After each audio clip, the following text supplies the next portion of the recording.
Despite Clay's 2 missed free throws with the game on the line, and Draymond unfairly getting ejected late in the second quarter, here's how the Golden State Warriors climbed the mountain against a gritty young Memphis squad and stole Game 1 of the Western Conference semifinals. Up by as many as 10 in the second quarter, this felt like a missed opportunity for the Grizz, considering Golden State was missing their best defensive player for an entire half.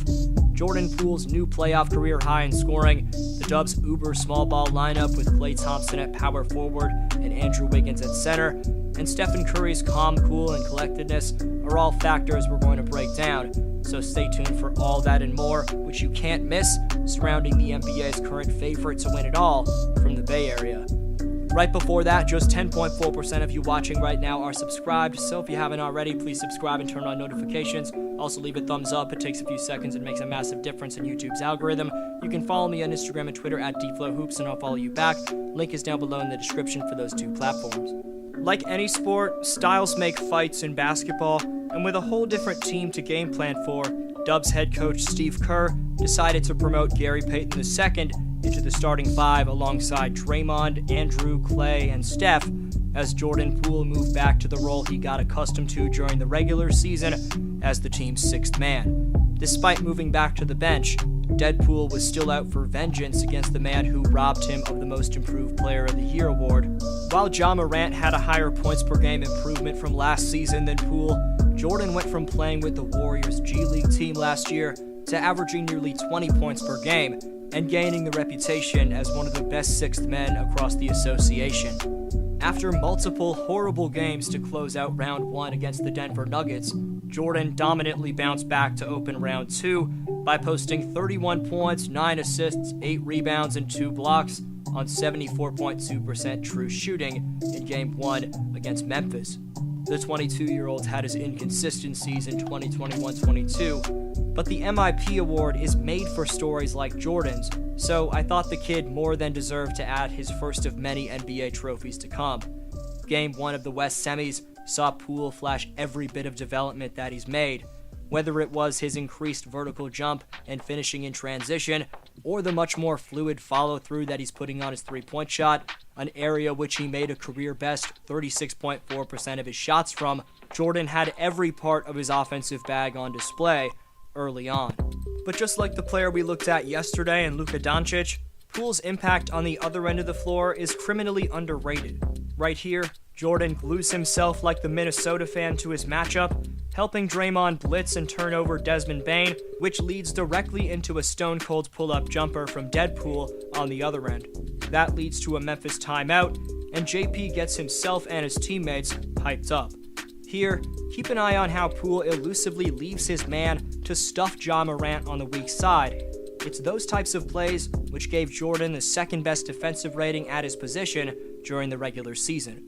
Going back to his offense, attacking DeAnthony Melton to his offhand, this give and go from Poole and Wiggins is just nasty, especially the last bullet pass from Jordan. This quick twitch Kyrie Irving-esque dribble combo allows Poole to expose Xavier Tillman off the bounce, and a great cut from Draymond and dime drop from Jordan leads to another easily manufactured 2 points. That type of one-on-one quick twitch skill off the dribble from Poole is what's required for a team to be successful in the playoffs. From a Raptor fan's perspective, I'm looking to see OG Anunoby, Pascal Siakam, and Scotty Barnes develop that type of ability. Here, with Draymond handling it in transition and looking for the trailer, Jordan's off-ball movement gets him a wide-open rim run off a gorgeous dime drop from Green. Following Draymond's ejection, his replacement, Kevon Looney, would come in for quarter number 3 and instantly form a pick-and-roll connection with Poole, as that action generated 2 buckets within the first 2 minutes of the second half. After an off-ball slip screen and relocation to the left corner from Curry, here, Poole catches the pass from GP2, speeds past Ja Morant, stops on a dime, pivots twice to freeze 2 Memphis defenders, which gives Jordan a wide-open scoop shot. Aside from the 3 dimes he dropped in the fourth quarter, which gave Golden State several massive buckets, this should have been 4-point play from 30-plus feet, gives you a taste of Poole's natural and straight deadly shooting range as he gets sandwiched by 2 Memphis players while getting hit on the arm. This man's a 3-level scorer, but he needs to stay consistent if Golden State's going to win another chip. because Jordan's become that crucial to this championship-winning organization's chances at living up to expectations. Draymond getting ejected was definitely the wrong decision from the refs. This should have been a flagrant one.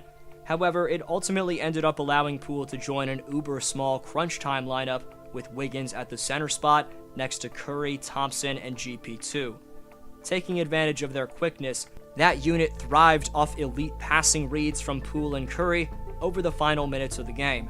While Stephen Curry was a -9, the man was playing with 5 fouls for most of the night, and he did drain 2 crucial three-pointers, one being a 4-point play in quarter number 3 to help spark the Dubs' comeback. Along with the 5 triples he nailed, Steph's trust of his teammates, leadership, and clutch all-around bucket getting were also determining factors in the W. Still, the after effects of Draymond's absence was obvious, and this one seemed to be headed in the Grizzlies' favor. Athletic big men like Jaren Jackson Jr. and Brandon Clark were all over the glass, as Triple J specifically exploded in the third quarter when he was guarded by Looney, scoring 14 points and grabbing multiple boards. It was a back-and-forth thriller. That was definitely the best game to watch of the playoffs so far in terms of the quality of play and close outcome. Curry scored 24 points, Wiggins and Thompson added 17 and 15 respectively. Even though Otto Porter Jr.'s shot didn't fall, he racked up a team-high 8 rebounds, which was big time to keep Clark and others off the glass. While he's not as versatile as Green, Kevon Looney added 8 points and 6 rebounds as well, but as we went over, Jordan Poole was easily the Dubs player of the game, off the pine. Overall, this seems like it's going to be a gritty back-and-forth series, but this may have been a blown chance for Memphis to get 1 of 4 against the stacked Warrior team. So I want to know your predictions. Who ends up winning this series and in how many games? Best answer down below in the comments gets next video shout out. Top 5 commenters by June 21st receive free NBA merchandise this summer, so leave your take on today's question to compete in Community Speaks. Today's Speaks winner is Irvin Alexar Guerra, who says, I think Luka will average only around 26, 7, and 5 against the Suns. This take might be wrong sooner or later due to the known dominance of Doncic, but the Suns' defense is way more dynamic than Utah's defense, having the 3rd best defense in the regular season. Appreciate every answer. I hope you have a great one. D-Flow signing off.